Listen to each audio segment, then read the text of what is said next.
You just let your cherry go onto the table, man. That was real smooth. You're like, check this out. You gonna put that out?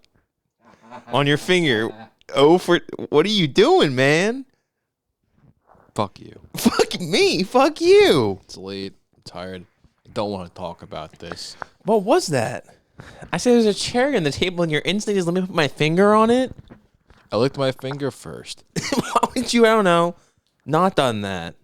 How else would I put it? And also, what'd you literally do? Like a cool little, just one little slide. It's a little dab. You think that's wet enough to touch a ball on fire? A little dab of saliva. Yeah, I didn't want to be excessive with it. So let's check this out, right? How would you handle the situation, all right? You got an item in front of you. You take it, okay, just for test right, okay? Mm-hmm. You throw it into a pit of fire, right, into a lava pit. You see it burn up, right? Mm-hmm.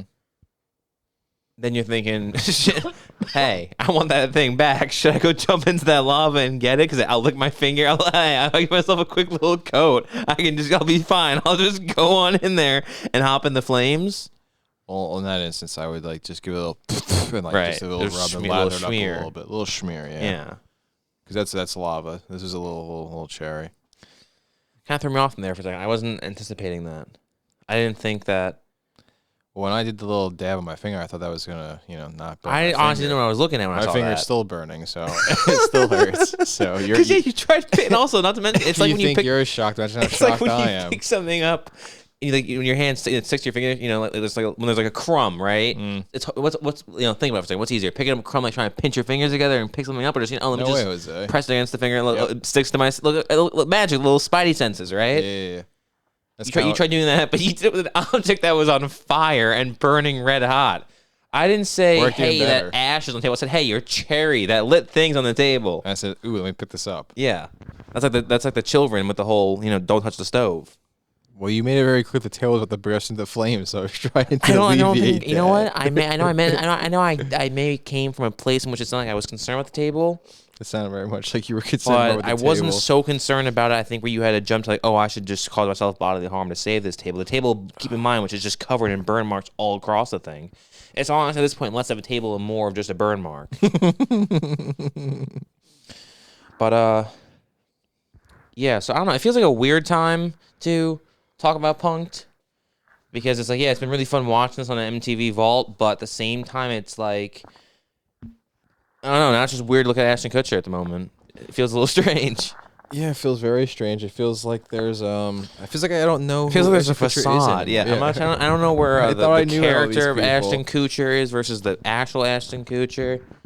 I don't know if it's pronounced Kutcher or Kutcher, and everyone calls him the Kutch, and it's also really weird seeing him. I didn't realize, I guess I had the Mandela effect. I very vividly remember watching Punk'd, right? I got down pat. That part's true, but in my memory, I was under the impression that Ashton Kutcher was like very much involved with the show, like super involved, like almost as if it was like his entire fucking show. That's what I thought. And then you're watching it, and it's like, wait a minute, why is it like 85% of all punkings go on without Ashton Kutcher, where it just abruptly ends and a group of random strangers walk out clapping in t-shirts and jeans like, hey, yeah, look what we did. They're not even wearing shirts that say Punk'd. No, they're just all wearing t-shirts and everyone's like, oh my God, I'm getting punked. It's like, no, I would honestly think that this is something else. And I'm like, no, this isn't punked because there's no Ashton Kutcher. What the fuck is this? Yeah, I don't get how anyone's supposed to realize that it's just getting punked if Kutcher doesn't come running out. If Ashton Kutcher doesn't run out and make a big deal about it, how are you supposed to believe it? Then also, not even to mention that though, realistically, let's just pretend we live in a world where everything's at face value, right? No one can tell a lie but Ricky Gervais, right? Okay, we're living in that scenario. The reality we all live in, you mean? Yeah. No one can lie about Ricky Gervais. Okay, let's say once they tell them you got punked, they're like, oh my God, yeah, 1,000%. You're obviously telling the truth. I totally got punked, right? Because you have a camera there. So obviously I'm getting punked. This is obviously a licensing from MTV, and it's not just a charade. My point is, don't they feel gypped that some moron in flip-flops walks out saying like, hey, you've been punked? Don't they feel kind of rather there's no Ashton Kutcher moment of saying he's been punked? Well, you know how like everybody says, I never thought I'd get punked? Yeah, I've realized that. That's the thing I hear a lot. They're all probably like, that's probably what they're saying. Like, I never thought I'd get punked. I still haven't gotten punked. You know, the problem is I think maybe Ashton Kutcher couldn't handle getting told, I knew it after the 90th time. Because honestly, even though Ashton Kutcher only seems to be involved in one of every 17 punkings of this Which one I don't get, because there's isn't plenty of involved footage in. of him sitting there in that warehouse. What are those things called that the construction guys make their offices? What are those things called? Trailer? Yeah, thank you. I'm an idiot. You see him sitting in the trailer all the time with the heads on, laughing his ass You know what's off. weird about seeing him He's in the always trailer? there, but he never actually turns out of the trailer to say hello. You know what's weirder than that? What's weirder than that? Why is Demi Moore sitting next to him? She's actually the consultant. I understand it's his wife and all, but it's like, yeah, you know what most married couples don't do? Torture Take their people. wives to work. Especially the time where they get away from their wives. And I get that, it's not really a real job. He's punking people, but it's like, you think Ashton Kutcher wants his, old hag of a wife coming around set, trying to create a youthful environment in this place? You think She's bring the mood down. You think he would punked her? Yeah, I think he punked her quite a bit. You look up Ashton Kutcher and Demi Moore, you don't get any articles about, like, supposedly he's still involved with his stepdaughters, right? But it's like, even that, you can't trust anything with this guy nowadays. Yeah, he's the guy that did punked. You can't trust anything. You can't trust anything. And also, it seems like he's got some shady friends, too. But, he kind of shitty at giving apologies. And honestly, you think all that time setting up these elaborate ruses through punked, you think he'd be able to stage a pretty good apology video. You think they put more effort into them being like, hey, look, this is a pretty shitty area of the house. This is a nice place to plop ourselves down. He's like, Mila, no, wait, no makeup. I've done it and for she's like, are you years. sure? That's like, that could be really dangerous for my career moving forward. No, and he's like, no, trust me. And she's like, but why do you look all rugged and hot? He's like, come on. What am I going to do? Look bad? It's what? Honestly, if I look bad, they're going to be thinking like, what, did he try to look bad? Yeah. And she's like, what, but I can just look bad? He's like, well, we expect it from you. yeah. Look how bad you look. Look, it's also super disturbing how telling it is seeing. No, Demi Moore. You said, do you think he played punks on her? Yeah, the punk he played on Demi Moore, there's a lot of very good literature on it, is he's like, hey, what if we have a threesome? And she's like, I don't know. And he's like, okay, well, I know. And I'm thinking it's a really good idea. Tiffany? And then she comes in there, and Demi Moore is like, all right, you know what? Yeah, fuck it. She's already here. She's like, you know what? I'll just say, back in 1985, I ate a lot of pussy, and I might as well go back to it. Ashton's like, great, fine, that's what I've been looking for. That's that fiery connection, And then 2 weeks later, she walks in, Tiffany's sucking his dick, and she's like, hello? And his excuse, what? We did this last week. Now it's a problem? What, last week it's okay, now it's not okay? It's like, well, that's a really manipulative thing to do to someone. I can't handle your flip-flopping there to me. Can we just... And then he's like, God damn it. And then she's like, Ashton, you're cheating. He's like, I'm not fucking cheating. Okay, how is it cheating if you eat her box and I eat her box? That's a family fun meal. That's a combo meal. What's the fucking problem, Demi? To which she responds, you're really stressing me out. I was like, then have another glass of wine. You're thinking, that's the nice thing to say to someone who's stressed. It's a good thing to say. It's like, yeah, it's a good thing to say, not the person who's an alcoholic. Can you imagine that? Can you imagine the pull you must have to be married to a woman and say, you know what? You know that whole thing you experienced, that whole alcoholism thing? I don't buy it. I don't buy it. And then she's like, God damn it, you know what? Now that you've you are the guy from Punked, so... You are the guy from Punked. And it does seem like a bit of a punking thing that we have some sort of a system in which people who have a problem, they can never, ever, ever drink again, opposed to having moderation like everything else in the world. Everything else. When you go to a physician, right? And they're talking about how to lose weight. What do they always say? They're like, oh, yeah, you like sweet treats? Yeah. You know what? Give yourself a little sweetness here and there. Just here and there. Just a little bit of moderation. Sweetness. Just a little bit. Just a little bit. Don't go crazy. Don't rub 3 liquor stores, I took a Kit Kat last week. No one knows. But apparently that doesn't apply to alcohol for some reason. In AA, that's when, the cult-like mentality. They're all like, no. You can never, ever, ever, ever experience joy again. Which Ashton Kutcher, he tells her that. But then it turns out he does the opposite side of the cool guy thing. Instead of like reintroducing her and telling her, like, hey, have a beer occasionally. Instead, he decides to say, hey, have a beer. And as she's drinking her beer, he's like, you fucking dirty scoundrel. You just having fucking beer? Really? You're just gonna have a beer? It's not even 12 to me. Can you stop? And then he starts cheating on her, pushes her to fucking, drink more, complains about that too. When we met, you didn't drink at all. She's like, yeah. Now you can't stop drinking. Yeah. Remember you were being all cute saying it's not a thing? Turns out it is. Your drinking's pushed me to cheat. That's why I can't. You're not you anymore. And so that's interesting because you're cheating, pushed me to drink. And he's like, it's a vicious cycle we're both in. He's like, wow, that's interesting. Okay, that's great, Demi. That's funny because you know what? I recall you drinking when you were eating her pussy. And she's like, the threesome you made me have? Was that cheating, Demi? Was that cheating? And then he went to work up the next day and had to go, punk Brittany Snow. So that conversation ended right then and there. That's why she was there. It was actually in the middle of the trail they had that conversation. She actually came back to 10. She's like, are you seriously going to leave while we're having this conversation? He's like, we will finish it later, okay? But just sit here for a fucking second. Let me do this part of the show. She's like, fine. She sits down. Have a little bit of professional decorum. Yeah. It is interesting, though, watching these. The most interesting part about watching these punk things isn't even the punking, because 90% of the time, when it's not Ashton Kutcher and the celebrity is robbed of having that moment of Ashton Kutcher punking them, and instead it's just Gary punking them. Okay. But the cool part... They should get more scared when Gary comes I know. Who the hell is this guy? Who the fuck are you? All right, Jesse McCartney gets to have Kutcher walking outside roughhousing with him, rough palling around. Yeah. Fucking Shaquille O'Neal. Kutcher hops on his back. I guess Kutcher only likes those people that he comes fucking out. Matt Leinart. He was so happy to see the guy. He's like, oh, I fucking love the Trojans, dude. This guy's going to be a great quarterback. 5 weeks later, not a great quarterback.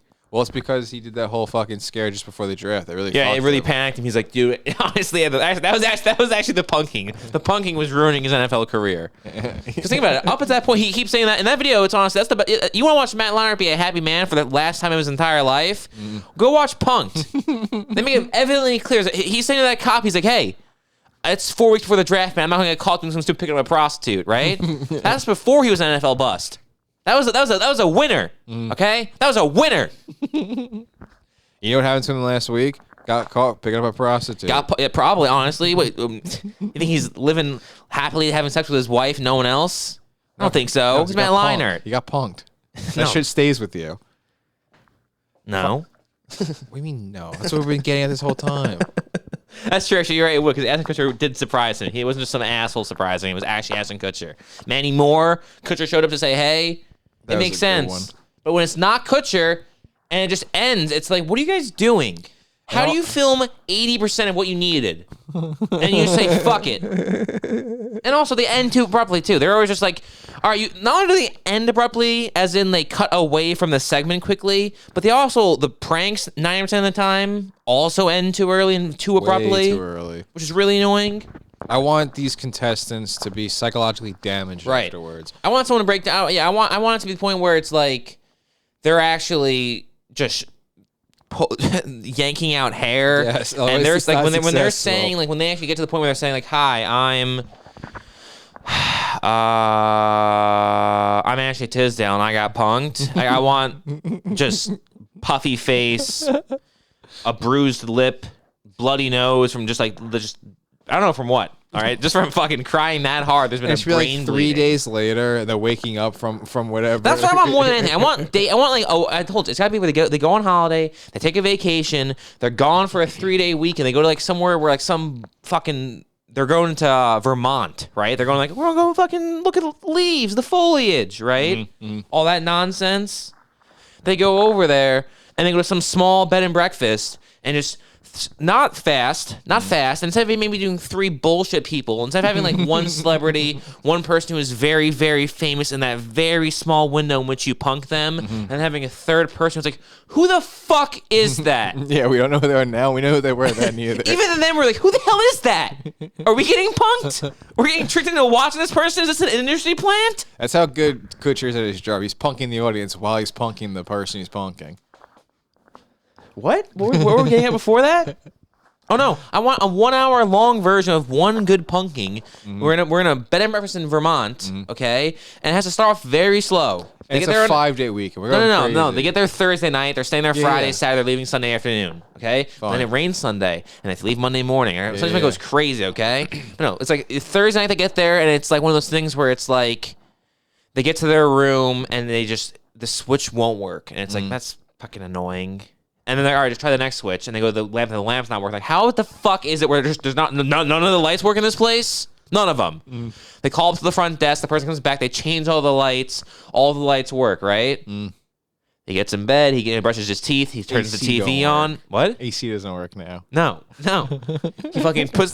Dude, stop. No. Gets back in his bed, turns the TV on. He scrolls through whatever shitty channels are in fucking Vermont, where channel like I want to watch TBS. Friends is on. It's like channel 62. What? What cable provider is this? But then as he just gets comfortable, starts watching the show, what happens? All the lights suddenly all burst. What the fuck is that? Freaks out, right? Again, just small inconveniences. That's not, no one's gonna think they're getting put. This is just a shitty establishment, okay? Next morning, wakes up, right? As he's walking there, they're gonna have a plant next to him. The person starts talking about how good the continental breakfast is. Like, all right, you know what? We're gonna go to breakfast. Gets down there tomorrow. Breakfast is gone. Now you're just pissed. Start the whole day off, right? Supposed to be going on some hiking trail. Continental breakfast is only between these hours. That's exactly. Gets fucked. Gets screwed over. Yeah. Okay, whatever. Now I just start getting him angry. The punking hasn't even started. It's just like a compilation. Just getting him angry. Wants to go on a hiking thing, right? He's standing there, waits 15 minutes, waits 20 minutes, got the hiking trail, guy never shows up, everyone disperses away. Like, oh, he's actually sick, he's not coming. He's like, all right, fine, whatever, okay? Ends up overhearing two people, one of his accomplices who's in on it, right? Or someone who gave up information. Apparently, let's just say this actor, oh, they love bird watching. The person's like, all right, you know what? The hiking class didn't work, but thankfully it's only 15 minutes to the bird watching, so I guess it's for the best. And then he's like, "Oh, bird watching, yeah." And then he calls, and then he is there any spot there? And he's like, "Oh, there's actually one more spot available." So he drives over there, and they get there, and ooh, sorry, it's actually filled. We just didn't update it in our systems yet. He's like, "Okay, just got room for one more." Okay, no, that's the good part. Now, these are these, and if you think how he's really pranks, they're just kind of giving him mild inconveniences, right? Those things stack up, all right? It's the straw that broke the camel's back, not the fucking falling piece of wood that just slammed down. Not a tree branch, okay? Just straw. All these things add up, all right? Because you know what's going to happen? Now we get to the actual punking part, okay? They're going to be so on edge. We're not going to get some fake reaction. The person's just like, oh no, what is this? They're going to be fucking losing their goddamn minds. And then the best part, too, is they're thinking they're punked, right? They're like, oh, that was the part. Because the punking happens on Saturday, early in the mornings. After Thursday and Friday being tortured, Saturday comes around, they get punked in the middle of the day. They're like, all right. But they don't know those first things about the hotel or the punking. So when they're going out to dinner on Saturday, going to lunch on Saturday, they go to a hotel, a restaurant in the area. They get punked there. But that can be your normal whatever. Someone crashes their car, try to hide it, cops come, blah, blah, blah, blah, blah, a la Jason Bateman, okay? Now their guard's down. They don't realize that they're still a part of this experiment where they're still being punked. So they retreat back to the hotel. They're like, all right, hotel sucks, but it's fine. You know what? Yeah, I had a couple bits. And then I had a really bad bit, but that was fake. I can relax now. But they realize they're still a part of the experiment. Okay? So now Saturday, they're thinking they're going to be relaxed. They go back to the hotel. They're retreating. They're all their guard is so entirely down. We're toying with them like they're fucking food. All right? We get them on edge. Give them the release. Now they're vulnerable. Okay? Now they expect nothing. All right? You know, they said Shaquille O'Neal was bragging to Ashton Kutcher saying how, you won't punk me. Never going to punk me. Ain't going to punk me. You're never going to be punked. Ain't never going to get punked. Right? That's what they're doing? Think about, do you think, now imagine after Shaquille O'Neal gets punked. Yeah, sure, he got punked and he was wrong, but now imagine how confident he is now. Well, I'm not going to get punked. Okay? You mean like it's not going to happen twice? Yeah. Right, who's going to start about twice, right? Yeah, exactly. I get what you're saying. You're cool by association. Exactly, okay? Saturday, though, the guard's down, like I said. They're almost probably depleted. You'd think so. After the experience they had Thursday night, Friday, Saturday, right? Probably a long drive from wherever they came from to get there. Probably just, you start off in a weird spot. It's always weird when you first get to a new area, right? Yep. Especially when you drive late at night and it's like my whole day I was in a car and I'm here and it's nothing to do. Like I go to bed, but I'm also energized from me. I'm awake, Yeah. It's a bad spot to be in. Person finally gets to relax. Saturday they get to go to bed. All right, this is when the actual torture game starts. Right now you get to have.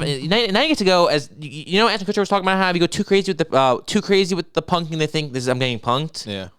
They already got punked earlier in the day.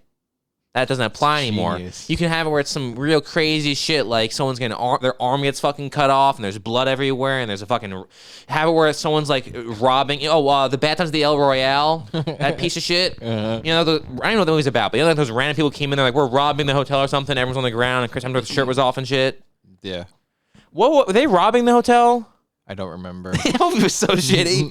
That movie was like, all right, what if we just make it look so much like a Tarantino movie? Maybe no one checks the actual like no one looks past the dressing, the window dressing. Well, they'll come in for that. No one's gonna care about how bad the story is. They'll be like, oh, I guess it's a Tarantino movie. Well, you heard the whole thing. If it looks like a duck, it quacks like a duck. That's probably a duck. If it looks enough like a Tarantino movie, people are gonna think it's as good as a Tarantino movie. Yeah. And then it turns out though, to the trained eye, it's actually a complete piece of shit. Where maybe they're trying to rob a hotel, which doesn't seem like a smart thing to do. Turns out the Bad Times at the El Royale was pretty bad. It's pretty bad time at the El Royale. But I'm thinking, how you yank him out of his room in the middle of the night, maybe some like insane like hostage thing, where it's like a terrorist attack or something. Have where they get dragged out of their room, everyone's being robbed, there's guns everywhere, kill 4 or 5 people in the area, so they're like, oh my god, and people are actually getting murdered around them, make it just some insane thing, have where there's all this pressure on them to like, we watched that video as well, that thing talking about some reality show with Kristen Wiig and oh yeah, this, what the fuck David was that Hornsby, called? where they're trying to have some guy Joe Schmo. Show. Okay, have it where like everyone in the area is like just people are dying around him and he's freaking the fuck out. He's going through his post-traumatic thing, and at the very end of that, the entire day goes by. You don't get this, and also because I said they end them too early. They end them way too early. Yeah. Just when it's getting good, they're like, okay, guys, let's tell them. So, I mean, he goes through this traumatic experience with this whole, like, people are getting beheaded next to him, okay? People are getting shot. It's this terrible, gruesome thing, okay? He sees people, like, literally have where the entire night's this coordinated event where he pulls through, like, 3 people, and they're the survivors, and they're running through the hotel, and he forms connections with them, and they're these trained actors who are, like, telling them they gotta get out of there, and he starts talking about their kids, and my wife, and the guy saying how he's trying to fight for his mother, and, blah, blah, blah, blah, blah.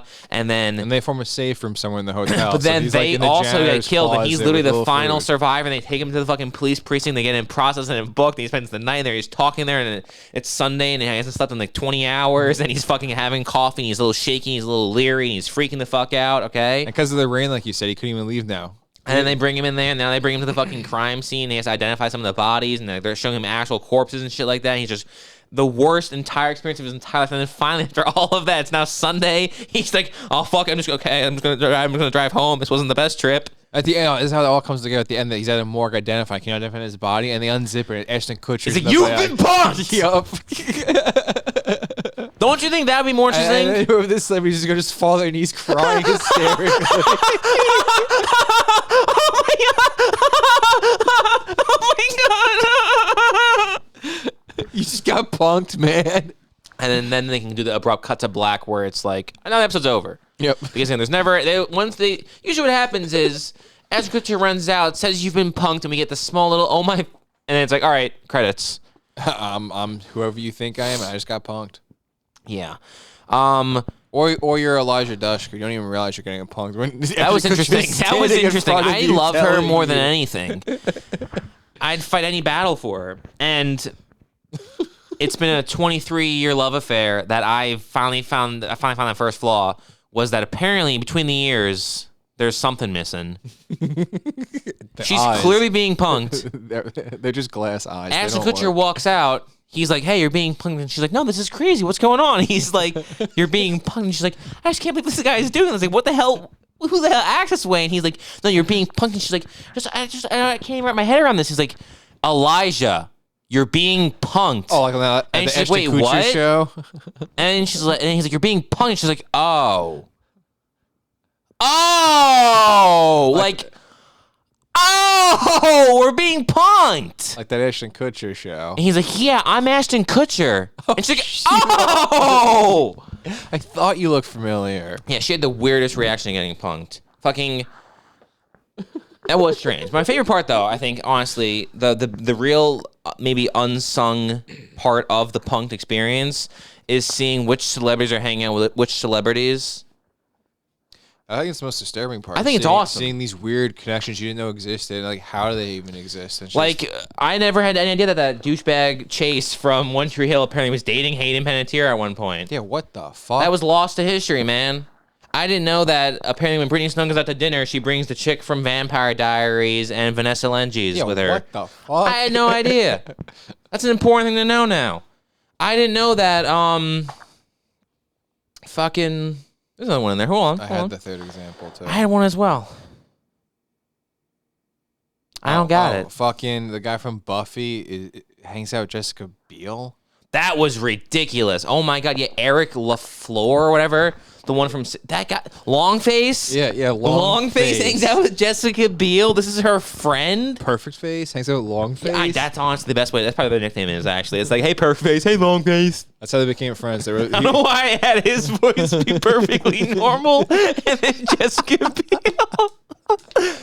Probably what Justin Timberlake does to her. He's like, I'm going to cheat on her, talk shit to her. She probably needs, as I said to her, it's probably why he does it to honestly. Everyone always says Justin Timberlake's an asshole because he's always cheating on Jessica Biel, but it's like, what if he realizes just how, it's like, he's just, yeah, sure, he's an NSYNC, but you know, if you look at it with a magnifying glass, sure, he's Justin Timberlake from NSYNC, right? If you kind of take your eye off that, you realize he's Justin Timberlake from NSYNC. And he probably knows that deep down that he's Justin Timberlake from NSYNC, and that's like, he's Justin Timberlake from NSYNC. So maybe he realizes that the only way to keep Jessica Biel, because he'll never do any better than that, because no one ever could. He's thinking, you know what? I need to do what other guys won't do to her. I need to have the balls to do what no other man can do. All right, she looks that good. What's everyone do? Okay, they bend over backwards for. What am I going to do? I'm going to treat her like shit. All I can say is, I don't know, I've heard of a lot of fucking Hollywood marriages end because the guy puts his dick in the wrong thing, okay? I've also heard about quite a few times when Timberlake does that very thing, and all I keep hearing about is just, you know, Jessica Biel complain about how she's too hot for good dramatic parts in movies, and saying how much she loves her husband. He's probably like going to the casting director. He's like, just don't do it. I'll pay. Where you? Dude, honestly, I'll pay he's you putting her. He's like, that's weird, babe. You couldn't get cast. I mean, I got cast in, you know, in time. I so suck at acting. He's like, I can't even act at all. He's like, I got cast in fucking Friends with Benefits. You didn't get a rom-com. I got Friends with Benefits. You didn't get a rom. Oh, that sucks. That's really fucked up. And then he's like, oh wait, no, you got you were in that. No, you had that awesome movie that everyone saw. That New Year's Eve, right? That was all about you, wasn't that? Weren't you like the main characters? Oh, it was a big ensemble. You're kind of like a bit part. I didn't know that. That's fucking. Oh shit, sorry. That sucks. Yeah, I swear I'd never do ensemble again if I got it in sync. And honestly, you thought we were off topic, but realistically, you know who else is in that movie? Ashton Kutcher. That's bananas. Remember, he gets in some Hollywood executive was like, all right, so we have this. We've already cast the movie with 77 actors, so now I gotta figure out what parts these people will play. And then someone they have the big drawing board. Like, all right, I guess we'll have. Let's see, who has the most sexual chemistry? Like, all right, Jessica Biel. We have 4 people left: Jessica Biel, Ashton Kutcher, Seth Meyers, and Leah Michele. I'm like, Jessica Biel and Seth Meyers makes sense, and then we'll pair off Leah Michele and Ashton Kutcher. Let's have them in an elevator. Yeah, they'll be trapped in an elevator like it's Saw, and then we'll have the other. We'll have the M storyline.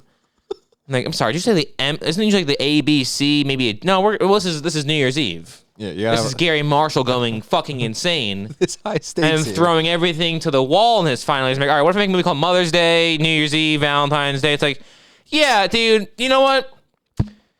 You're right, Gary. There's a ton of holidays. There's a bunch. And sure, you know, Christmas, Halloween, they get a lot of the attention, all right? But we don't need a movie called Mother's Day. And we don't need to cast every actress who acts to be in it, or every actress you know to be in it.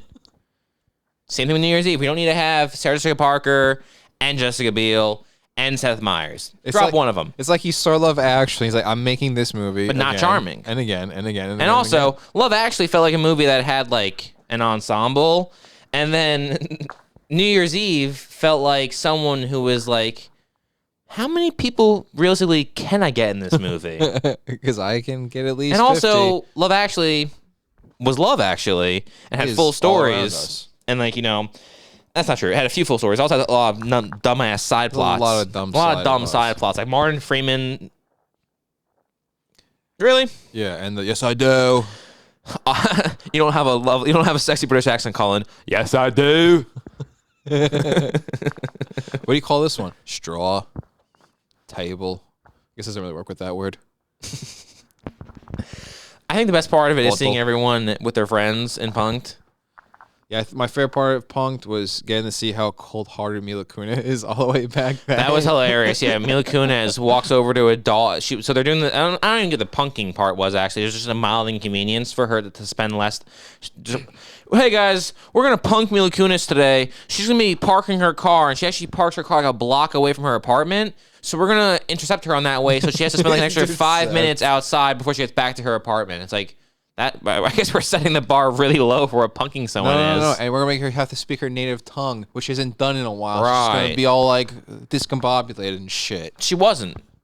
Because Manny Moore, they're like, all right, we're going to trick her to thinking she's going to a different show on MTV, so she has to act her best behavior. We're going to give this guy a new house, and we're going to make her think she ruined that guy's house and just feel like a real piece of shit. And so, yeah, that sounds like you're fucking with her. Yeah. But Mila Kunis is like, all right, here's what we're going to do. We're going to have her park her car, walk next to someone who's screaming in a different language, a language she speaks, which she will be blindly, almost offensively unaware of for far too long. All right, you get out of a car and you hear someone screaming garble, garble next to you. You should be responsive just because people are screaming. just be precautious for your own safety.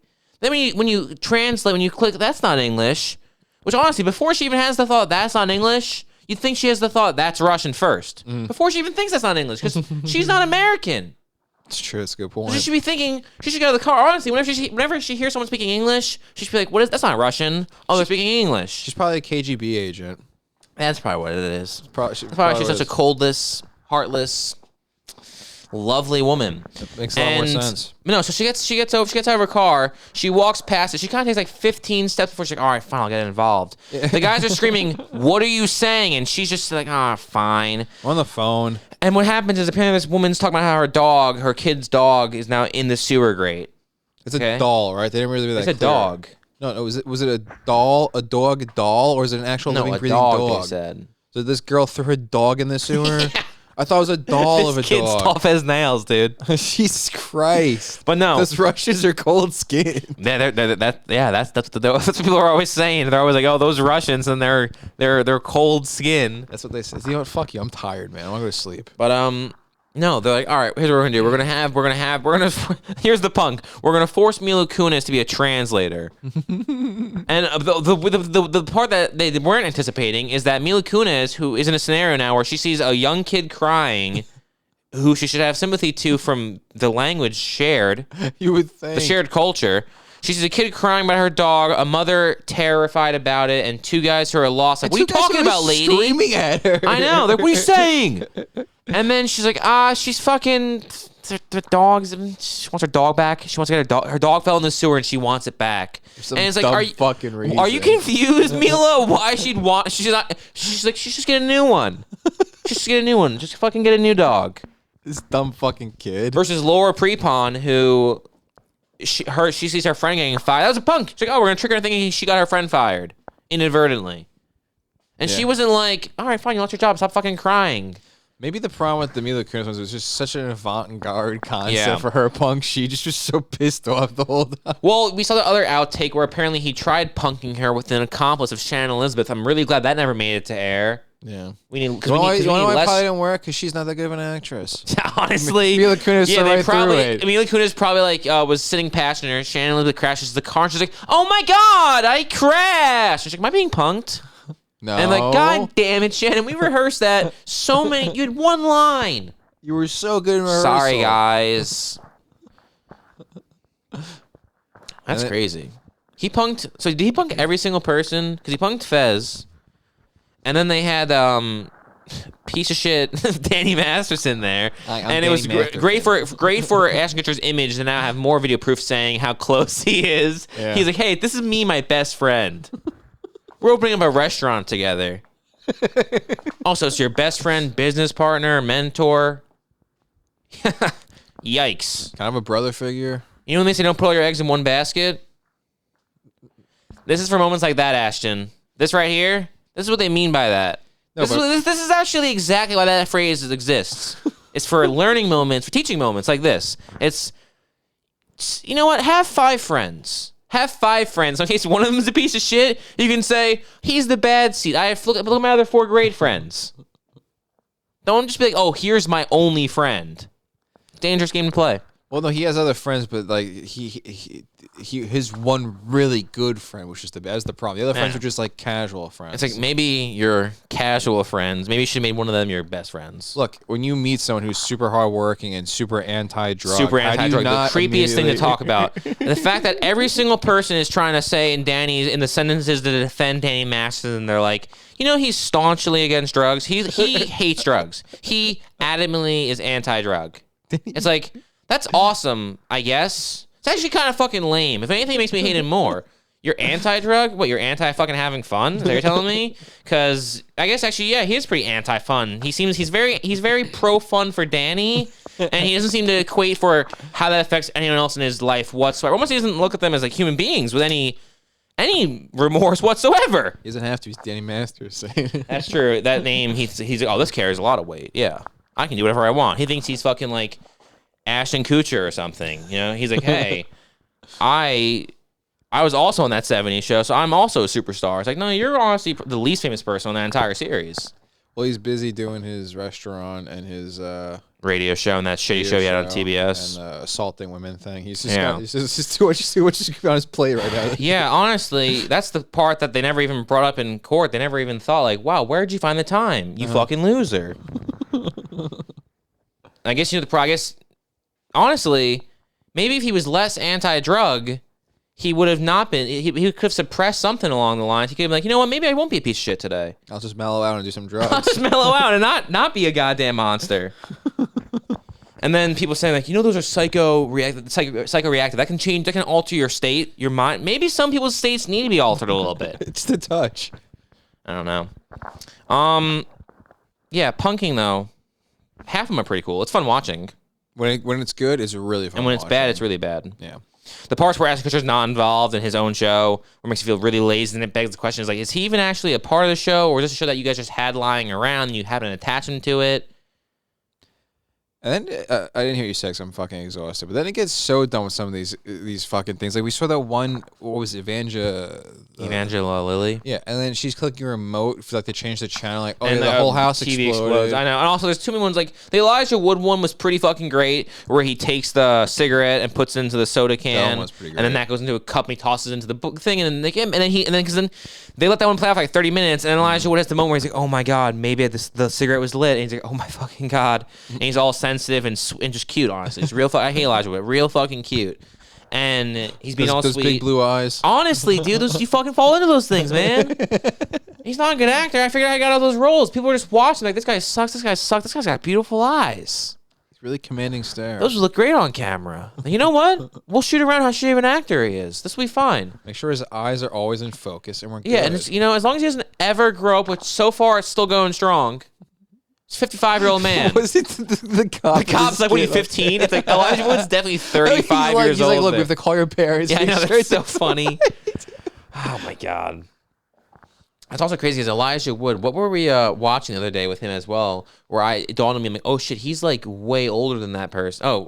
No, we were watching Daniel Radcliffe. Daniel Radcliffe. Talk about Elijah Yeah, Wood. and they're saying how they look so similar. It's like, wait, when you were a kid in Harry Potter, he was like a full-grown adult in those Frodo movies just playing a little bitch. That's nuts. That's nuts-so. Dude, it's like you said, hold on. But that explosion, I'm sorry, that explosion was fine. Oh, fine, what you're saying? It goes even deeper than that. We were talking about the Five Nights at Freddy's movie before, and who's the star? Josh Hutcherson. Who wasn't aged, who's also super tiny. That's true, you don't age if you're tiny. Yeah, if you're a short guy, you just never age, man. That's only crazy. Tall guys get old. So I'm going to look this way for my whole life. It would be sweet, dude. That's awesome. Fucking Josh Hutcherson still looks like he's from Kicking and Screaming. Yeah. Daniel Radcliffe still looks like he's from the first Harry Potter. Also, can we mention that fact that he's the true movie star? Who? Josh Hutcherson. Oh, yeah, the fact that apparently, yeah, Five Nights at Freddy's with Josh Hutcherson as the leads making bank, and it's like, really?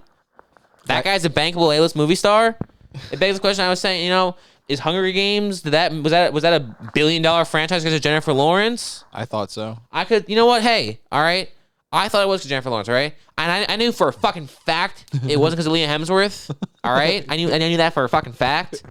Considering to this day, you say Liam Hemsworth, they say, wait, Miley's Liam? Yeah, Miley's. Yeah, that one. Not Thor, Miley's. Yeah. So he's not the reason it's $1 billion franchise. We know that. But honestly, I just never gave it enough thought. I never thought to myself, is Josh Hutcherson the reason it was so successful? Is the guy who was like 5th in running for the Amazing Spider-Man, is he the reason it's $1 billion franchise? And it might be, considering Five Nights at Freddy's is apparently going to make $1 billion at the box office too. And what was the last movie he did? God beats the shit out of me. I'm assuming Hunger Games. Which was $1 billion franchise. This guy does not do anything unless it's $1 billion franchise. Yeah, he's the John Cazale of this generation. 5 films, 5 Best Picture nominations. Josh Hutcherson, 5 movies, right? Kicking and Screaming, not Made in Manhattan, Little Manhattan. Yeah, great movie. Little Manhattan, For argument's sake, we're just gonna say 2 of the Hunger Games movie. Zathora. Okay, so see, it's even better. Kicking and Screaming. Yeah. Little Manhattan. Zathora. The Hunger Games franchise. And now Freddy Fazbear's Pizza. That's $5 billion movies. And he had Bridge of Terabithia. That's the only little. Yeah, that was like his indie passion project. Yeah, that was one where he's like, guys, I did the one you wanted me to do. I did Kicking and Screaming. Josh That's my Cutters in passion. movies are there? That's it. We named Yeah, all right. That's all. He's only been 6 films, and they're all almost $1 billion. He was almost in Spider-Man. That's true. Yeah, he was. They're like, all right. Another franchise. He was trying to do another franchise after, and now he's got the FNAF franchise. He was just a dumb Spider-Man. I don't know, dude. Can you imagine? You think it was good with Did you ever Tom watch Holland? that screen test? I did. It's abysmal. Maybe Anton Yelchin, that kicked ass. Maybe it's just get the glasses on. No, I think it was his face. Also, I don't want my Spider-Man to be fucking 4'2", or the guy from fucking Hunger Games. Actually, I don't know. I think that's what I thought, but now, you know who should have been Spider-Man? His nephew from Kicking and Screaming. That kid was way cooler. Yeah, that kid definitely would have been a good Spider-Man. I guess this does come full circle finally, actually, because Josh Hutcherson was punked him almost positive in like the 2012 season. The one that no one cares about. No one cares about. Yeah, we're talking about punk for 40 minutes, so I'm gonna shut up now.